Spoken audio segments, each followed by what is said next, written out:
ગીર સોમનાથ જિલ્લાના તલાલા તાલુકાના આંકોલવાડી ગીર ગામે ઇકો સેન્સિટિવ ઝોન મુદ્દે સરપંચોનું સંમેલન યોજાયું હતું. તો આંકોલવાડી ગામે માધવ પાર્ટી પ્લોટ ખાતે ઇકો ઝોનમાં આવતા 24 ગામના સરપંચોની મિટિંગનું આયોજન કરવામાં આવ્યું હતું. તેમાં બામણસા, વાડલા, આંકોલવાડી, શુરવા, માધુપુર, મોરુકા, જશાપુર, ધાવા, બોરવાવ, જાવંત્રી, મંડોણા ગામના સરપંચો ઇકો ઝોન મુદ્દે આગામી દિવસોમાં કઈ રીતે વિરોધ તથા લડત આપી તે અંગે ચર્ચા વિચારણા કરવામાં આવી હતી. તો આગામી દિવસોમાં અમરેલી, જૂનાગઢ, ગીર સોમનાથના આવતા 196 ગામોમાં કમિટી બનાવી ઇકો ઝોન સામે રણનીતિ કરવી તે મુખ્ય વિષય બાબતે ચર્ચા કરાઈ હતી. તો આવનારા સમયમાં એક મહાપંચાયતનો વિશાળ મહાસંમેલન યોજવામાં આવશે અને તેમાં ન રાજકારણ, ન પક્ષ કે ન પાર્ટીના નેતા કોઈ પણ નહીં હોય.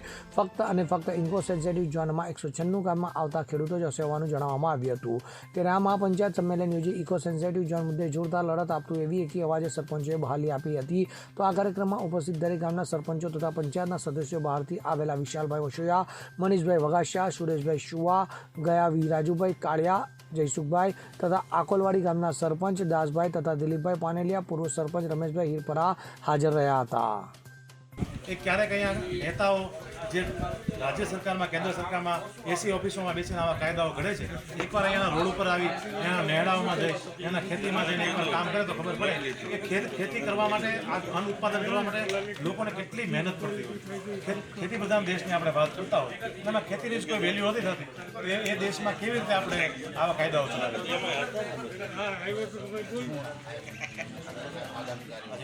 આગામી કાર્યક્રમ એવો છે કે અમારો 196 જે સરપંચો છે તમામ ઇકો સેન્સિટિવ ઝોનમાં આવતા, એનો અમે પ્રવાસ 2 દિવસનો કાર્યક્રમ હતો, જેમાં આજે અમે આંકોલવાડી ખાતે તાલાળા તાલુકાના તમામ ગામોના 24 સરપંચોનો અહીંયા ભેગા કરી અને વાત કરી છે કે આગામી સમયમાં આપણે કાયદાકીય લડત, લોકોમાં જાગૃતિ લાવવી પડશે અને આ તમામ સરપંચોનું મહાપંચાયત ગુજરાતમાં પ્રથમ વખત આવું બનશે કે મહાપંચાયત ગુજરાતમાં બોલાવવામાં આવે. હવે અમે આગામી સમયમાં એ પણ વિચારીએ છીએ કે વિસાવદર ખાતે એક મોટું સંમેલન કરવામાં આવે, જેમાં તમામ ગામના સરપંચોને સાથે રાખી, સરપંચોની આગેવાની નેજાય છે, સરપંચોને આગળ રાખીને પોતાના ગામના હિતને લઈ અને સરપંચો આ કાયદા વિરુદ્ધ ઠરાવ રજૂ કરે અને તમામ ખેડૂતો વતી, લોકો વતી આ પ્રશ્નને આપણે જાહેર મુદ્દા ઉપર, જાહેર સ્ટેજ ઉપર લાવીએ અને ખેડૂતો પોતાની, સરપંચો પોતાની વેદના રજૂ કરે અને આ કાયદો બને એટલી જલ્દી રદ થાય અને એવો જો આ ઇકો ઝોન લાગુ કરવામાં આવે તો આનાથી ઘણા જે ગંભીર કાર્યક્રમો જે આપવા પડે એ આપીશું, પણ એ પહેલાં તો લાગુ જ ન થાય એના માટેના તમામ રણનીય પ્રયાસો છે અમારા. સુરત ખાતે પણ આગામી સમયમાં અમારો એક મોટો કાર્યક્રમ છે જે આ લોકોના સમર્થનમાં છે, કારણ કે આજે સુરત જેવા, અમદાવાદ જેવા શહેરો ઊભા હોય તો કોના કારણે?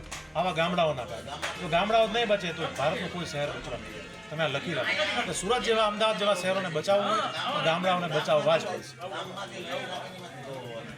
સરપંચ આજ રોજ અમે અમારા તાલુકાના 24 ગામના સરપંચો એકથી થઈને અમે એવું નક્કી કર્યું છે કે પંચાયતની ક્યાંય મિટિંગ નથી થઈ સરપંચોની, એ મિટિંગ કરવા અને ઠરાવ લખી અને અમે વિસાવદરમાં ઠરાવની યોજનાની મિટિંગ કરવાના છીએ એવું આજ અમે નક્કી કર્યું છે. હા, મહાપંચાયતની જે નક્કી તારીખ કરી છે તે કઈ તારીખે નક્કી થાય છે? હજી અમારો વિસાધાણા હાલે છે એટલે ટૂંક સમયમાં અમે તારીખ નક્કી કરી અને અમે બધાય 196 ગામમાં અમે મેસેજ કરશું. આગામી દિવસોમાં આપણી રણનીતિ શું છે? આગામી દિવસોમાં આ મિટિંગમાં અમે તમામ 196 ગામના સરપંચો ઠરાવ લખી અને એ આપણે હાઈકોર્ટમાં અને સેન્શન કોર્ટમાં જ્યાં જ્યાં દેવાના થાય ત્યાં ઠરાવ દેશું અને એની લડત અમે ચાલુ રાખશું. જગદીશ અર્ધવી સાથે CN24 ન્યૂઝ, તાલાલા. હવે જુઓ દેશ દુનિયાની તમામ ખબરો તમારી આંગળીના ટેરવે. ઉઠાવો મોબાઈલ અને Google Play Store પરથી ડાઉનલોડ કરો અમારી CN24 ન્યૂઝ મોબાઈલ એપ.